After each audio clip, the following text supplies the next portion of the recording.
ధర్మాన్ని మనమందరూ పాటించవలసి ఉంటుంది.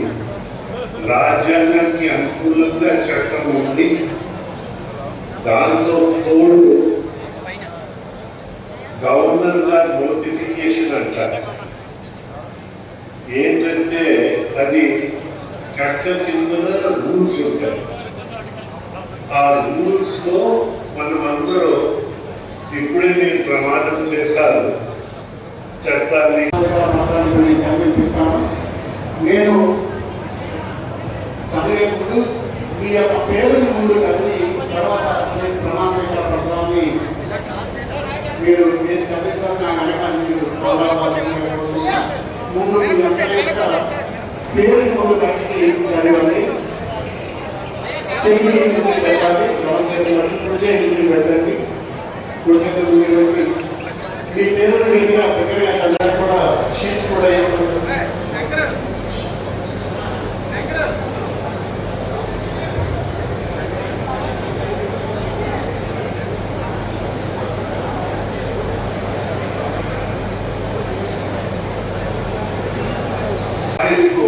ముందు వెళ్ళవలసి ఉంటుంది. ఇవన్నీ తర్వాత ఎలాగా ఏంటి మనం చర్చించుకోవచ్చు. కానీ ఇవాళ మాత్రం మీరందరూ స్వామి వారిని దర్శనం చేసి ప్రెస్ స్టేట్మెంట్స్ కూడా చూసాము. ఆనాడు ఆ కొత్త బోర్డు మన కోర్ట్స్ మనకి రీఇన్స్టేట్ చేసిన తర్వాత 60 రోజులు పట్టింది ఈఓ గారిని చైర్మన్ గారిని కలవడానికి. ఇక్కడ ఎవరు అక్కడ నిలబడాల్సిన పని లేదు. బయట ఎల్ఈడి స్క్రీన్స్ కూడా అరేంజ్ చేసాం, చైర్స్ అరేంజ్ చేసాం. దయచేసి మీరు అందరూ కూడా ఆ సీట్లలో ఆశీర్వాదం కావాల్సిందిగా అందరినీ కూడా కోరడం జరుగుతుంది. దయచేసి సీట్లలో ఆ సీట్లలో అక్కడ ఎవరు కూడా దయచేసి నిలబడకండి. దయచేసి బయట కూర్చీలు వేసాం, వాళ్ళందరితో కూర్చుంది దయచేసి సహకరించాల్సిందిగా అందరినీ కోరుతున్నాం. ట్రెడిషన్స్ అంతా మీకు తర్వాత ట్రస్ట్ బోర్డ్ మీటింగ్స్ లో ఎక్స్ప్లెయిన్ చేస్తారు. ఆ ట్రెడిషన్స్ ని ఎలా పాటించాలి, ఎలా వెళ్ళాలి మీరు ఆలోచించాలి. మనం అందరూ కలిసినట్ట దేవుడి సేవలో మనకందరికీ అవకాశం వచ్చింది. మనం అందరూ సద్వినియోగం చేయాలని మీకు అందరికీ మనవి చేస్తూ, నాకు ఇలా రోజుగా మీకు అందరినీ కలవడానికి ప్రత్యేకంగానే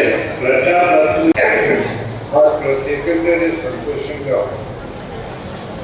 ఎందుకైతే మనకి కొత్త ధర్మకర్తలో ఆ బాడీ ఫామ్ అయినందుకు ప్రత్యేకంగానే ప్రభుత్వానికి సహకరించిన ప్రజాప్రతినిధులందరికీ నా ధన్యవాదాలు తెలుపుకుంటా ఉన్నాను. కొత్త అందరికీ నా అభినందనాలు తెలియపరుస్తున్నాను. నాకు చాలా సంతోషంగా ఉంది ఈ ధర్మకర్తలో ప్రమాణ స్వీకారంలో పాల్గొనడానికి అవకాశం రావడం. అంత ముందర మేము చైర్మన్ అయినా ఆనాడు ఉన్న ప్రభుత్వము ఆ ఈఓ గారు జ్ఞాపకాన్ని చెప్తున్నాను. అది మంచి పద్ధతి కాదని. దేశీయ దేశాలంటే మనకి లీగల్ శ్రీ వరాహలక్ష్మి నృసింహస్వామి వారి దేవస్థానం సింహాచలం ధర్మకర్త అయిన నేను ప్రత్యక్షముగా కానీ పరోక్షముగా కానీ ధర్మకర్తగా నా ఆలోచన కొరకు ఉంచిన విషయము కానీ లేక నాకు తెలియబో విషయము కానీ ధర్మకర్తగా నా విధులలో అవసరమనుకుంటే తప్ప ఎవరికి తెలియజేయమని భగవంతుని మీద ప్రమాణము చేయించున్నాను.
స్వామి వారి దేవస్థానం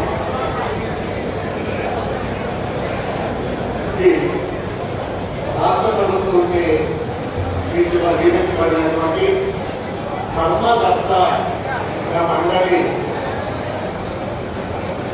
చైర్మన్ గారైనటువంటి హిజ్ ఎక్సలెన్సీ గోవా గవర్నర్ గారైనటువంటి శ్రీ పెద్దలు గౌరవనీయులు శ్రీ అశోక్ లక్ష్మణరాజు గారికి, అదేవిధంగా వేదిక మీద ఉన్నటువంటి పెద్దలు గౌరవనీయులు గౌరవ భీమిలి ఎమ్మెల్యే గారు శ్రీ ప్రకాశ్ శ్రీనివాసరావు గారికి, అదేవిధంగా పెద్దలు గౌరవనీయులు గౌరవ శాసనసభ్యులు ఎందుకు శ్రీ పంచకల్ల రమేష్ గారికి, అదేవిధంగా రాష్ట్ర గ్రంథాలయ సంస్థ చైర్మన్ శ్రీ గోరుగుంట్ల కోటేశ్వరరావు గారికి, అలాగే గౌరవ వేదికను అలంకరించినటువంటి గౌరవ ధర్మకర్త మండలి సభ్యులు శ్రీ సీతారాం పాత్రుడు గారికి, రామోదర్ గారికి, అదేవిధంగా భారతి గారికి, దేవుడి గారికి, మురళీమోహన్ గారికి, అలాగే అన్నపూర్ణ గారికి,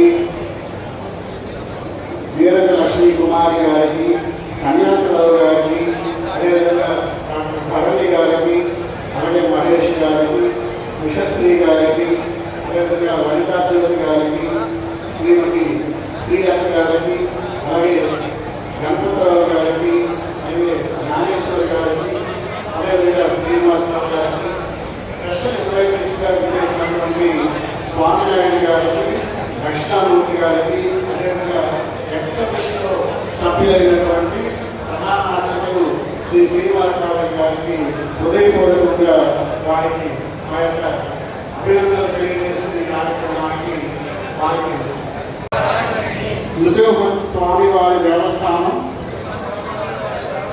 సింహాచలంకు ధర్మకర్తగా నియామకం చేయబడినాను. భగవంతుని పేరిట నమ్మకముతో విశ్వాసపాత్రునిగా సదరు పదవిని నా యొక్క శక్తి వంచన లేకుండా న్యాయముగా, నిస్వార్థముగా, పక్షపాత రహితముగా, భయము లేకుండా అభిమాన దురభిమానులకు తావివ్వకుండా నా కర్తవ్యమును నిర్వహించదననియు మరియు హిందూ దేవాదాయ చట్టము 30/1987 నందున్న నియమ నిబంధనలను గౌరవించదనని ప్రమాణము చేయుచున్నాను. అలాగే ధర్మకర్త రహస్య రక్షణ పదవి అభివృద్ధి, మరింత ప్రఖ్యాతి, అలాగే మరింత కీర్తిని చేకూర్చడానికి, దేవస్థానానికి ముందుకు తీసుకెళ్ళడానికి మన ధర్మకర్త మండలిని ఏర్పాటు చేస్తూ ఆదేశాలు జారీ చేస్తుంది. ఈ సందర్భంగా నాయకులు ఏంటంటే రానున్న కాలంలో మీ అందరి సహకారంతో, మీ అందరి యొక్క గైడెన్స్తో మన యొక్క ఈ దేవస్థానం యొక్క అభివృద్ధిని, అదేవిధంగా కీర్తిని, ప్రఖ్యాతిని, స్వామి వారి యొక్క మహిమ